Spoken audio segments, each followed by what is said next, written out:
Stop sipping your water. I mean that. If you're over 60 and you spent years carrying a water bottle around, taking little sips every few minutes to stay hydrated, I need you to hear this. The way most people drink water is quietly working against their blood pressure, their circulation, and their risk of falling. And the fix isn't a supplement, it isn't expensive. It's a specific way of drinking the same glass of water you already have in your kitchen.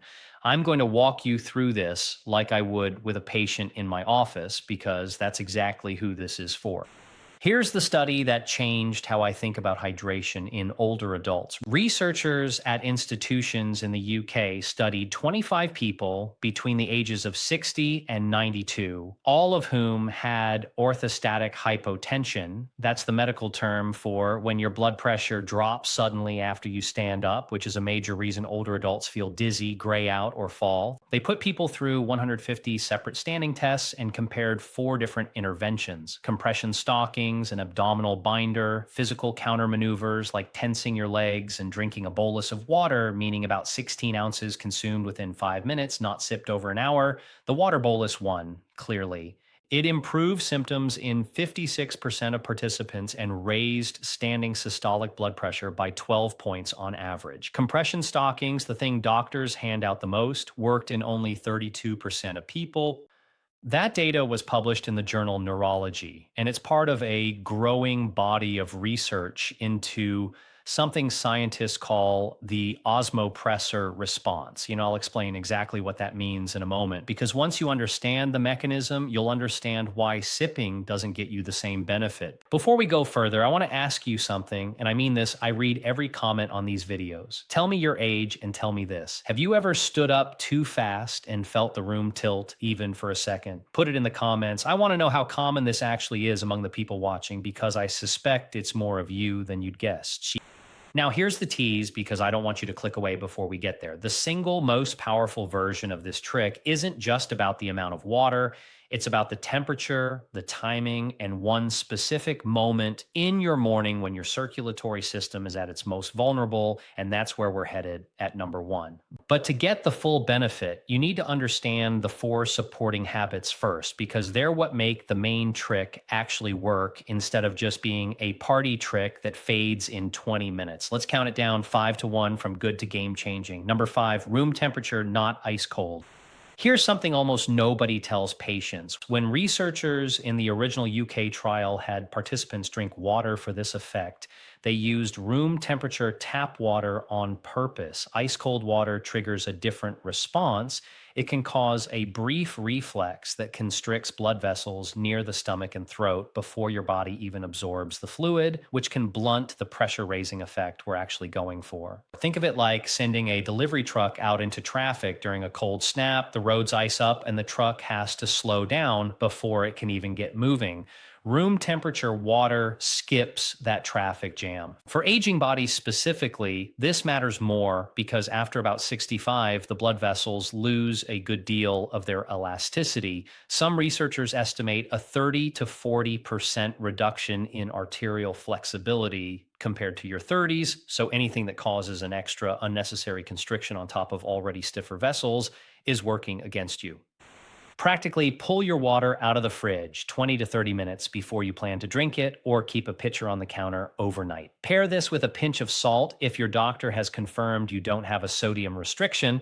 Sodium helps water move out of your gut and into your bloodstream faster, which is exactly what you want for this effect. So, number 4, drink it as a bolus, not a sip. This is the part that surprises almost every patient I explain it to. We've all been told to sip water throughout the day, and for general hydration, that's not wrong.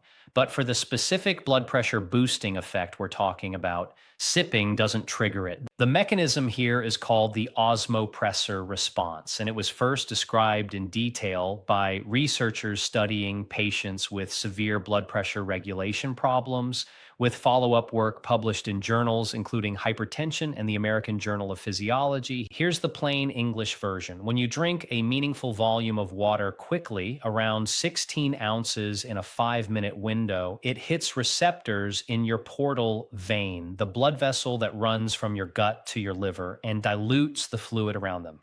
Those receptors sense that sudden change and fire a signal up to your nervous system, which responds by tightening blood vessels elsewhere in the body and pushing blood pressure up within about 10 minutes, peaking around the 20-minute mark. Sipping the same total volume over an hour never creates that sudden dilution spike, so the signal never fires the same way. Think of it like knocking on a door. One firm knock gets an answer. 10 faint taps spread out over an hour might never get noticed at all. For someone over 60 whose baroreflex, the internal system that normally corrects blood pressure automatically when you stand up, has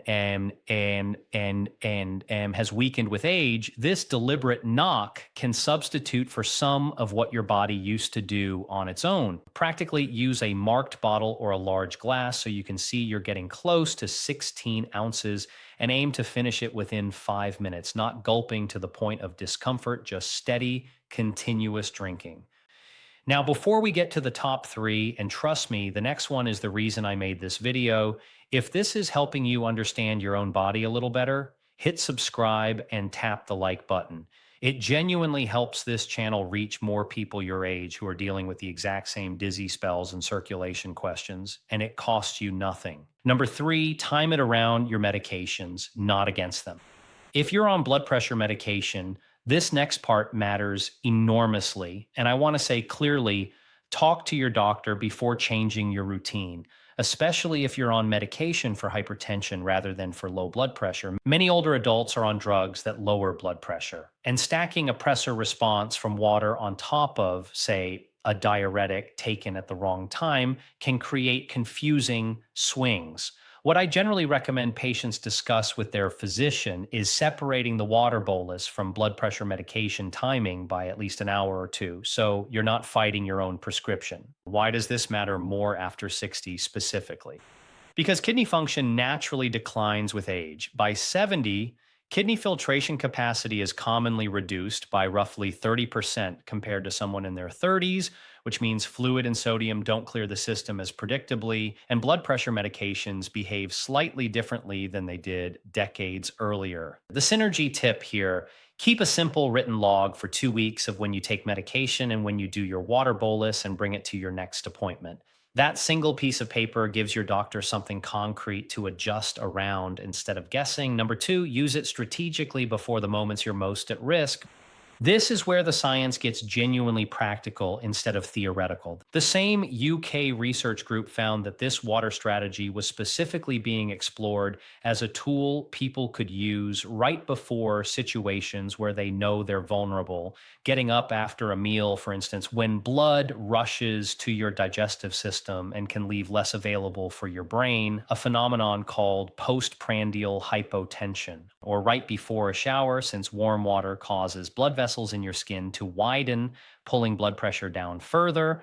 A well-documented reason older adults sometimes feel faint or fall in the bathroom. The mechanism ties back to what we already covered. Drinking your water bolus about 15 to 20 minutes before one of these high-risk windows means the osmopressor response is ramping up right when your blood pressure would otherwise be dropping. Think of it like preloading a battery before you know the power is about to flicker. Practically, identify your own personal risk windows. For most people, it's right after waking, right after eating, and right before or after a hot shower, and build the bolus habit around those specific moments rather than a random time of day.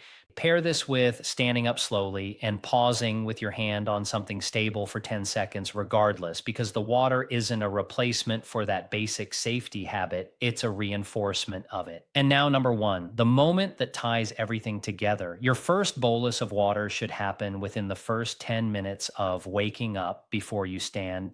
Here's why this single window matters more than any other time of day.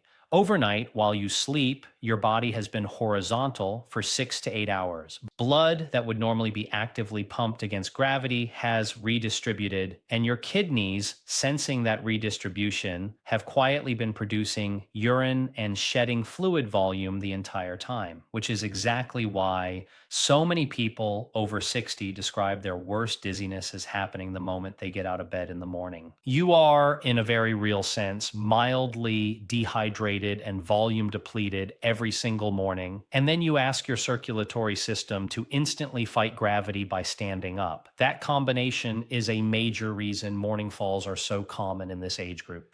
The fix is almost absurdly simple. Before your feet hit the floor, sit up in bed and drink your room temperature 16 ounces of water. The same bolus technique from number 4, but deployed at the single highest risk moment of your entire day. The osmopressor response takes roughly 10 minutes to start climbing, which lines up almost perfectly with the time it takes most people to sit up, drink, and then get ready to actually stand. You're not avoiding water in the morning. You're front loading it deliberately instead of grabbing a coffee first and treating water as an afterthought. The synergy tip for this one is the most important pairing in the whole video. Do this before caffeine, not after, because caffeine is a mild diuretic and can work against the very fluid volume you're trying to build up first thing in the morning. I want to tell you about someone I'll call Robert, a composite drawn from the kind of patient I've seen many times over the years, not a single real case, but a very familiar one. 73 years old, active, still doing his own yard work, but he'd had 3 close calls in 6 months, moments where he stood up from his recliner and had to grab the armrest before the room stopped spinning. Once he built this simple sequence into his mornings, water first, coffee second, standing slowly third, those episodes became rare enough that he stopped thinking about them day to day. That's not a miracle. That's what happens when you work with your body's actual physiology instead of a habit you picked up without ever questioning it.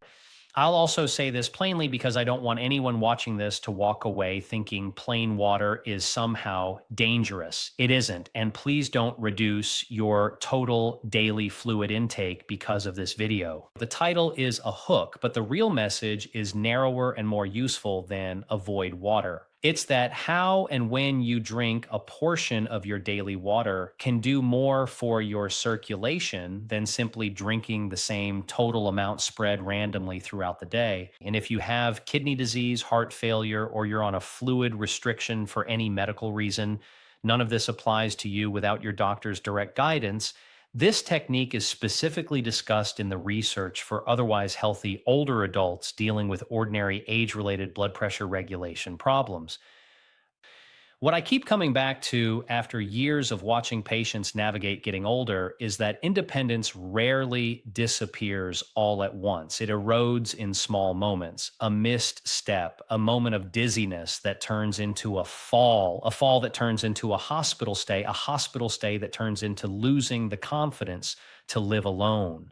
The small, boring, unglamorous habits, like how you drink a glass of water in the morning, are very often the difference between staying steady on your own 2 feet for another decade and slowly losing that independence one close call at a time. It is genuinely not too late to build this habit, whether you're 61 or 91.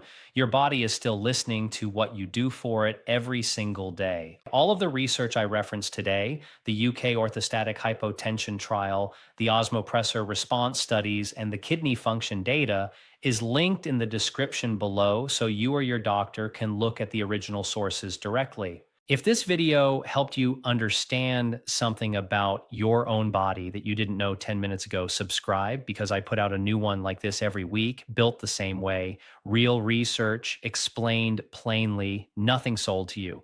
And I want to know, what time do you usually drink your first glass of water in the morning, before or after your coffee? Tell me in the comments. I read every single one.